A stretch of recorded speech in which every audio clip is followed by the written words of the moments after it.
Hi, Ron. Hello there, what's your name? My name is Mark Nordhagen. Mark, how are you, Mark? You need Very the much. music off? Will that help you? I think it should be good. All right. Yeah, Okay. thank you. Thank you, Scott. How are you doing your sound?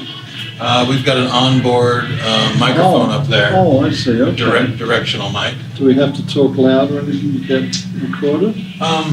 We The could, levels okay like this? Or? I think we'll be okay. Yeah. Okay. You said your name was Mark? Yes, sir. Oh, okay, Mark. So have you titled this piece yet? Yes, What do I call it Love. Love. Love. Have you met the Beatles? No, I was always on the other side of the world. Right, yeah. I was in Sydney doing the Beatles TV cartoon show, and I was in Hollywood doing my work on the Yellow Submarine, which was a film being produced by TVC and King Features, of course, Universal, in London. They were just sending me my work to Hollywood. I would do the work, drawings, pencil drawings, that's all, and ship it to London. And they would ink and paint them and film it and slip the scenes into the film where they were needed. So anyway, in apropos of the Beatles, as you met the Beatles, while I was doing that from California, the Beatles, for the most part, were in India. Oh, yeah. With the Maharishi. Yeah, they did go to the studio in London, though. When we were doing the TV cartoon show, they went. There's an anecdote of them when they first went to the studio. They looked at the TV show in the screening room, and when they came out, Ringo was heard to say, "They made me the idiot." And we have, every group of four has to have an idiot. It's comedy relief. Right. And poor Ringo got the job,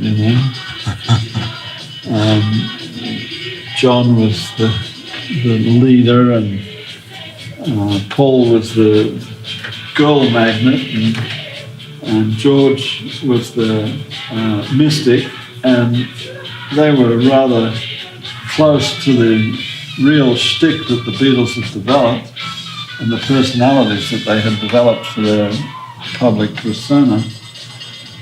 Ringo, however, got the job as the idiot, even though he was the only one that was far from his real personality. Sure.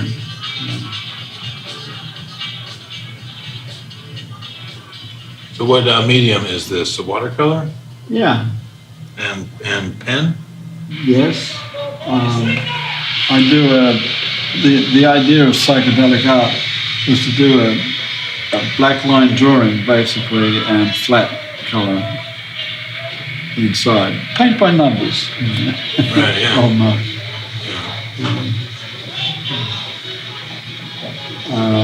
It was really developed for advertising art by Pushpin Studios in New York in the mid-50s.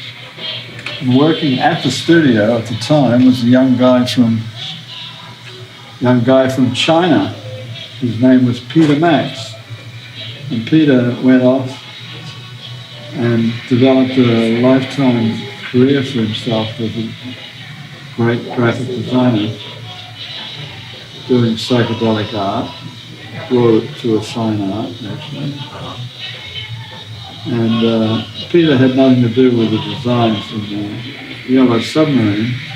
The Yellow Submarine designs were all done by a great graphic designer by the name of Hans Edelman, passed away now. That's a familiar name. Yeah, and he nearly worked himself to death designing all the scenes for the Yellow Submarine.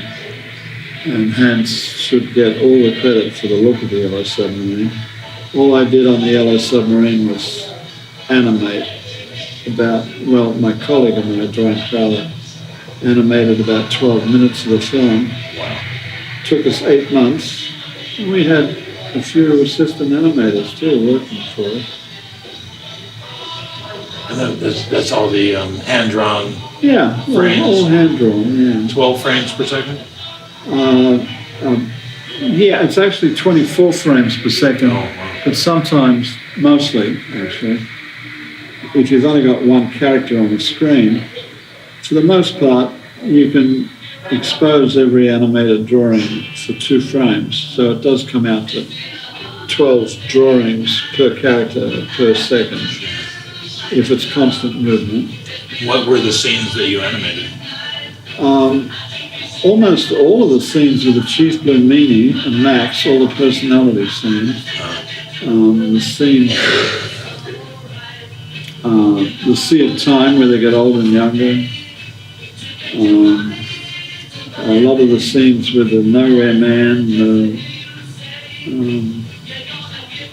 what else? Oh, there's other scenes. It was 50 years ago now, I can't remember.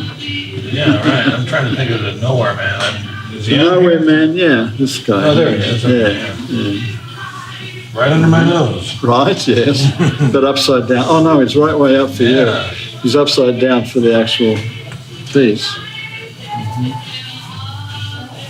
So you're on. In the composition here, everything's going to swoop around and focus on a very important word in the Beatles lexicon: All right. love. So you're on tour? Yes, I paint most of the time. You know, I'm very deeply retired. And this is a retirement thing for me. I never did paint in my proper career. And so I paint 3 weeks in a month, and I'm on tour for 1 week, exhibiting my work and selling my work. So you tour 1 week out of a month, every month? More or less. Okay. Yeah, not precisely, of course. But Is this your first time to Missoula? oh, yes. Well, welcome to Missoula, Ron. Oh, yeah. We usually go to a geographic area and do a 3-day show here and a 2-day show there, that kind of thing. Where are you headed to next? A town in Montana, Billings. Billings. Is it Billings? No, Bozeman. Bozeman. Sorry.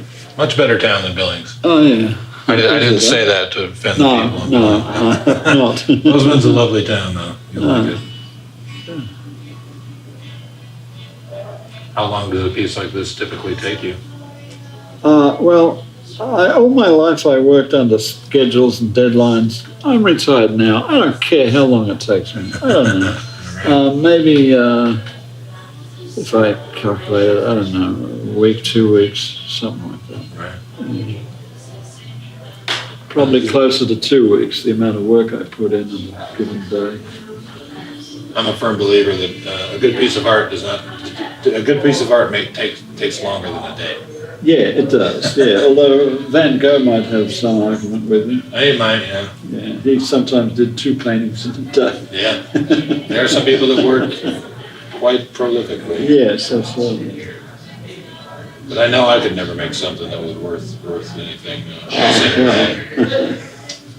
It takes time. Yeah, sometimes it does. Did you work, were you like a contractor for Hanna-Barbera? Well, my studio, for most of my life, I had my own animation studio. And for much of that time, my studio was just across the road from Hanna-Barbera. Bill Hanna used to subcontract stuff over to me. I had my own TV show called The Big Blue Marble for many years. The big what? Big Blue Marble. The big blue marble. The Big Blue Marble. Yeah, and I did a lot of subcontract work for Disney TV. Yeah, mostly. And you did some Winnie the Pooh too? Sure. Storyboarding mostly for Disney. But I did do I did do production for Disney also, subcontracted. So Hanna-Barbera, was your studio in Australia? No, in America. I'm an American citizen. Oh, okay. I came here in '66, been an American citizen since the early '70s, Okay. and I've had my studio. My studio was here in America most of the time. I did have a studio in Australia. That's where I first learned how to organize, how to structure the production, how to make a cartoon film. Does the studio still exist? My studio? Yeah. Alas, no. Could you tell me something about these sculptures here? Did you? No, I didn't have anything to do with those. I just have an uninteresting story about how I came to own them.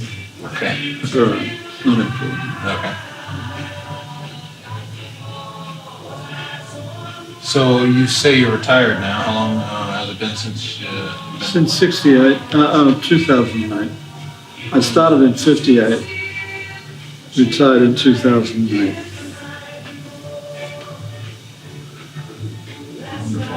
I was directing the last scene of the last film of Ed, and Eddy. Put my pencil down and that was it. 50 years and 1 month. Wow. Since then I've been painting, having fun. Good. Awesome. Well, we'll give people your tour dates and stuff, on our channel. So. Well, that's good, thank you. We only know for sure within the next month or two anyway. Do you have a website? Yeah, Scott has it. Okay, You need good. to check with him I will. on what it is, yeah. It's Rock Arch, I don't know. Okay. Well, we'll find out. I don't bother with any of that. I am a Sure. partner, a flunky who does all that. Right, yeah. There you go. Tell him I called him a flunky, okay? Hello, what? Tell him I called him my flunky. Okay? Flunky, Yeah, I all right. like to tease him with that.